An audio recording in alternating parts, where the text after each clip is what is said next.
अस्सलाम वालेकुम।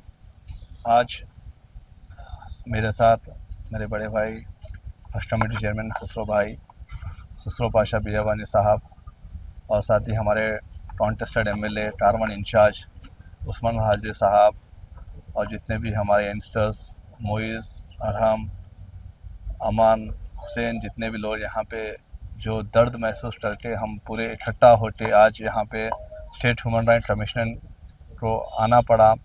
ये कभी हम सोचे नहीं थे कि हम आके एक एमएलए के लिए ऐसी शिकायत करने का मौका कभी कोई देगा, स्पेशली खुसूसी बीआरएस पार्टी।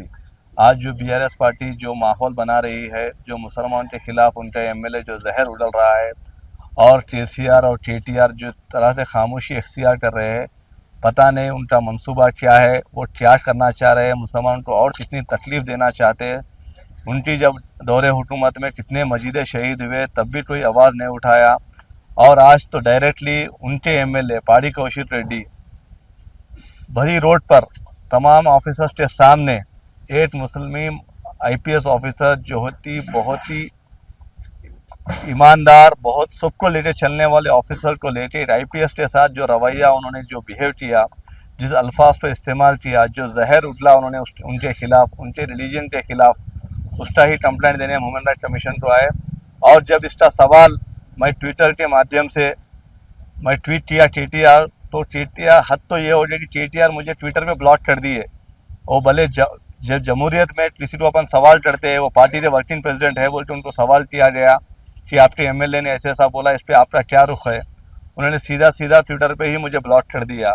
खैर उन्होंने ब्लॉक करने से कुछ होने वाला नहीं। मेरा एक ही अपील है तमाम मुसलमानों से कि अब तो सोचो, लास्ट टाइम वक्फ अमेंडमेंट बिल आया, ना केसीआर ना केटीआर उसके लिए एक बात भी नहीं बोले, एक मीटिंग भी नहीं किए, एक बार भी पब्लिक में आके मुसलमानों को कॉन्फिडेंस नहीं दिलाया। जुबली इलेक्शन में जब हम कब्रस्तान की बात किए, यही केटीआर मुसलमानों का मजाक उड़ाया कि कब्रस्तान नहीं, ना डंडे मारते, वो करते, ये करते बोल के। नतीजा आप लोग के सबके सामने है। जो मुसलमान के लिए जो कांग्रेस हुकूमत, जो रेवंत रेड्डी साहब की सदारत में जो कमिटमेंट, जो प्रॉमिसेस दिए, इंशाल्लाह पूरे प्रॉमिसेस फुलफिल करेंगे। ये कराने की जिम्मेदारी भी हम हमारे चीफ मिनिस्टर के पास जाके नुमाइंदगी करके पूछने का उतना इख्तियार, उतना हक है हमारे पास। क्या पिछले 10 साल में केसीआर के पास वो था?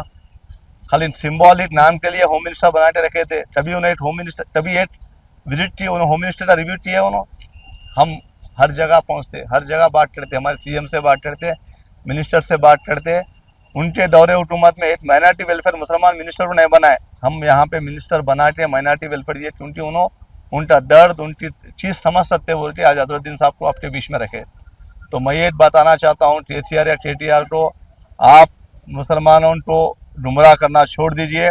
अगर आपको मुसलमानों से कुछ भी मोहब्बत है, मुसलमानों के लिए कुछ भी अच्छा सोचते हैं, इमीडिएटली पार्टी कौशिक को आपके पार्टी से सस्पेंड कर दीजिए। एमएलए ने जब जो कमेंट्स किया, हम लोग हमारी नुमाइंदगी में हम डीजीपी के पास गए थे, खुसरो भाई भी थे, उस्मान हाजिरी साहब भी थे, हम लोग जाके वहाँ पे भी डीजीपी थे, हमारी हुकूमत रहे बातें भी हम जाके कंप्लेंट किए। एमएलए कोई भी रहो, वो बदतमीज शख्स था, तो मैं नाम भी नहीं लेना चाहता हूँ, जो हुजूर की शान में गुस्ताखी की है। लेकिन ये जो सेटलर अपने आप को बताती ये पार्टी में डायरेक्टली रिलीजन को, एक इंसान को नहीं, एक रिलीजन को गाली दिए। इंसान को, अगर तुम्हारे को इंसान से शिकायत है तो इंसान का नाम लेके आप बोलो। एक पूरे रिलीजन को गाली देना ये नाकाबिले बर्दाश्त है। इसके ऊपर केसीआर केटीआर इमीडिएटली कार्रवाई करना चाहिए। आने वाले दिनों में मैं तमाम हुजूराबाद के मुसलमानों से अपील करता हूँ, उस गधे को सबक सिखाओ। आप जाके 24 घंटे में माफ़ी मांगी, फिर 2 घंटे बाद फिर एक प्रेस मीट लगाया उन्होंने, फिर वो प्रेस मीट में क्या बोला सुनिए आप। 24 घंटे में माफ़ी मांगने का जो ढूंढ रचाया उन्होंने, फिर 2 घंटे के बाद में फिर उसके हाल पे उसके ऊपर कौन सा हाल आ गया, फिर 2 घंटे बाद फिर एक प्रेस मीट लगाया उन्होंने। वो प्रेस मीट के बारे में कोई भी बात नहीं करते। उन्होंने क्या बोल रहा, आप प्रूव करो, मैं अपने रिजाइन करता हूँ। क्या प्रूव करना? हर जगह वीडियो ओपन नहीं है, आप लोग वीडियो नहीं देखे क्या? बताइए, आप पूरे अपने आप को उसको टैग करो, उसको बताओ भाई अब ये वीडियो आप रिजाइन करो बोल के बोलो। डीजीपी के पास ऑलरेडी कंप्लेंट रजिस्टर्ड है। ह्यूमन राइट्स भी हमारा हक है। ये ह्यूमन राइट्स एक ऑफिसर के ऊपर कंप्लेंट, एक एमएलए के ऊपर हम ह्यूमन राइट्स का प्लेटफॉर्म चुने, कल जाके स्पीकर से भी मिलते। ये यहाँ पे कहीं पे रुकने वाले नहीं है। डेफिनेटली इसको जब तक अंजाम पे नहीं पहुंचाते हम बराबर फॉलो करते।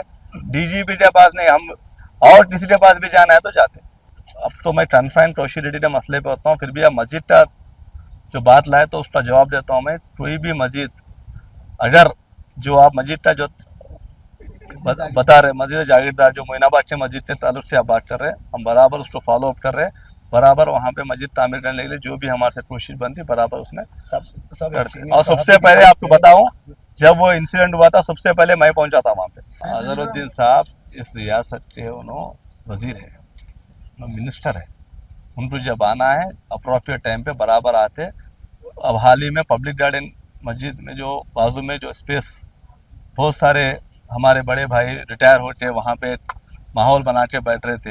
हाँ, वहाँ पे मस्जिद पे लोग, मैं वहाँ से गुजर रहा था तो देखा एक जुम्मे की नमाज में रोड पे नमाज पढ़ रहे थे, जाके पूरा दौरे किया तो वहाँ पे ऑलरेडी जगह है, जगह मिसयूज़ हो रही है, कुछ यूज़ नहीं हो रही है, तो खाली करा के अजहर भाई को बोल के उनका तवज्जो से खाली कराए। उसमें भी तकलीफ है, उसके खिलाफ भी। अरे हमारी मस्जिद है, हमारे लोग हमारे भाई यहाँ रोड पे नमाज पढ़ रहे, वहाँ पे जगह है, बाद में खाली करा के देने की जिम्मेदारी नहीं है क्या मेरे पे? बराबर कोई पसंद करो नहीं पसंद करो, अगर जब मसला मेरे कम्युनिटी का आता तो बराबर हर जगह पहुंचता हूँ। कोर्ट में तो किसी को पसंद आओ, ऑर्डर आया सब कोर्ट में, तो मेरे खिलाफ ऑर्डर, आप लोगों के खिलाफ नहीं, आप सब पे खिलाफ ऑर्डर आया, सोचो मेरे खिलाफ ऑर्डर नहीं है वो।